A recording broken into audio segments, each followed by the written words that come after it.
Sunday, the 2nd, this past weekend, one of our off-duty officers was working one of the gun shows at the State Fairgrounds, as he normally does.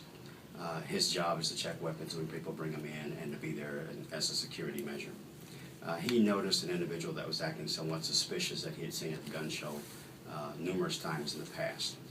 He took it upon himself to try to investigate why this individual was acting nervous when he was in his presence. He confronted the individual, requested some ID, and was able to determine that the gentleman was a convicted felon. This gentleman is identified as Mr. Richard Carlton Britt. Mr. Britt had just recently purchased a firearm, and the officer observed the purchase.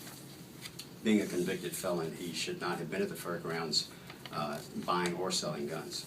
Further investigation proved that Mr. Britt was in possession of at least 15 firearms of 10 different calibers, including assault rifles. Two of the weapons were deemed to be fully automatic weapons, which are illegal for anyone to have unless they have a federal firearms license or they are law enforcement. And one of the weapons that he had was stolen.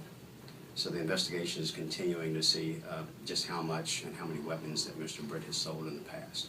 But this is just one example of one of the huge loopholes that are in the gun laws that allow convicted felons and persons that should not acquire firearms to buy and sell firearms at a gun show.